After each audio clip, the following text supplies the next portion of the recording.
করবে প্রডিউসার, ছবি বানাবে কিন্তু ডিরেক্টর, ছবি রিলিজ হবে রিলিজ ডেট প্রডিউসাররা করবে, আপনার পরিবেশনা করবে এক্সিকিউটর।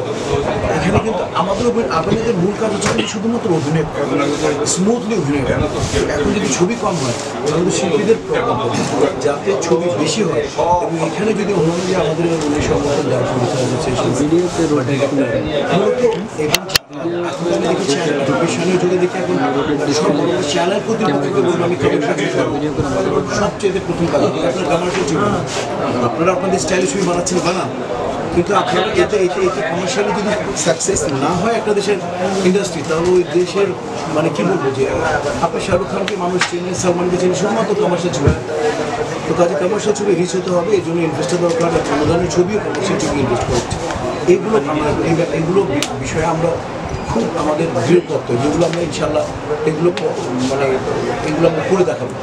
এটা ওনাদের ব্যাপার, এটা তুমি ওনাদেরকে জিজ্ঞেস করবো, কার প্রশ্ন কাকে জিজ্ঞেস করবো আমি বুঝি না। কি জন্য জিজ্ঞেস করলাম, অনুদান নিয়ে আমাদের প্রস্তাব থাকবে 70-75-80 লাখ টাকা দেওয়া হয়। তারপরে মনে করো যারা যারা অনুদান পান সেই ছবিটা ভালো ছবি বানাতে হলে 1.5 থেকে 2 কোটি টাকা দেয়।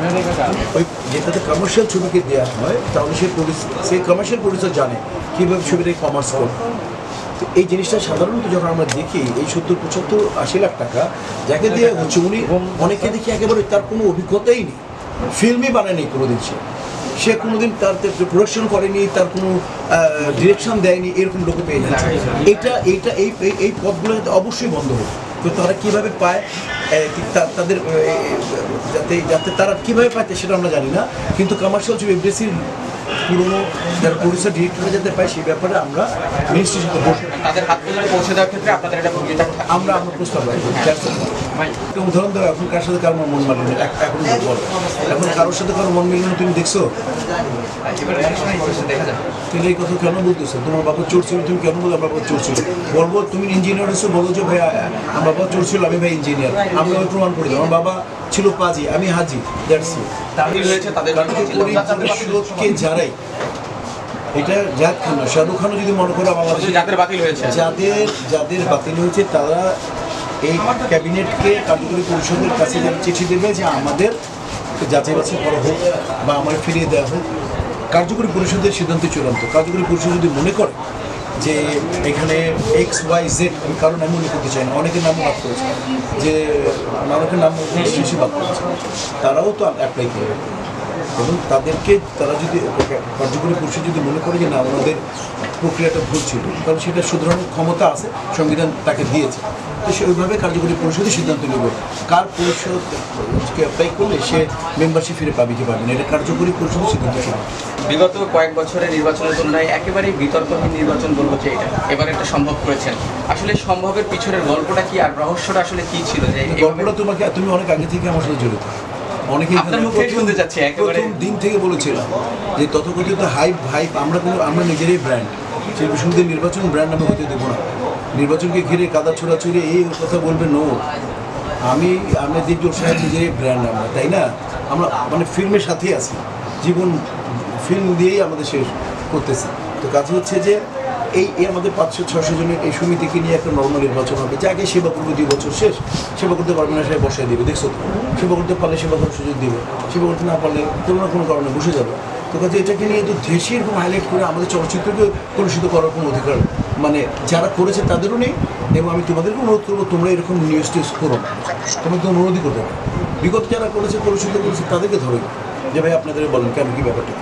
বাট আমরা করি নিয়ে আমি প্রথম দিন আমি কাউকে ইন্টারভিউ দেবো, মনে আছে ব্যাপার নিয়ে তোমার সবাই আমাকে অনেক হিসাবে কী ব্যাপার নির্বাচনে একটা কথা বলছিলাম, যেদিন আমার প্যানেল এখান থেকে আমরা 21 জনের ক্যাবিনেট দিব সেদিন তার প্রথম ইন্টারভিউ দিয়েছে।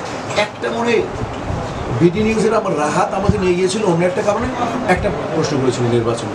আর আমার আরেকটা ছোটো ভাই ওইটা দেখার পরে বললো, আমার 30 বছরের ছোটো ভাই, সেটা হচ্ছে কামরুজ্জামান বাবু, ওর একটা ইন্টারভিউ আমাকে লাস্টে দিতে পারতেন।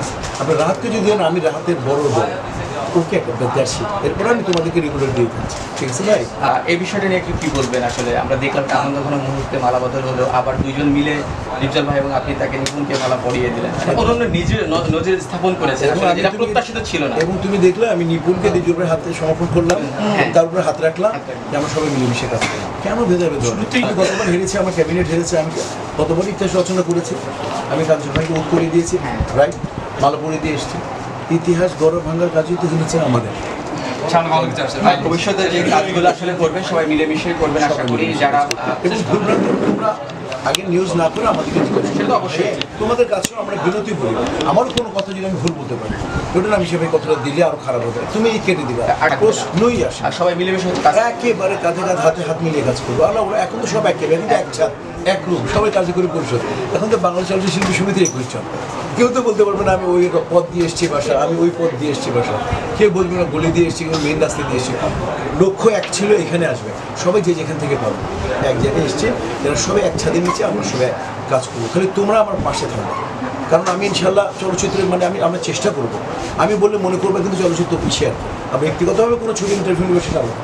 আমি কোনো কিছু করলে বা ভাইয়া কোনো কিছু করলে যেটার ওটা আলটিমেটলি বর্তায় হচ্ছে কিন্তু দেশের উপর, পরিষদের উপর। পরিষদগত কোন সমিতিগত কোনো কাজ একজন যদি ও করে এটা পড়ছে, ব্যক্তিগত কাজ ছাড়া আলাদা।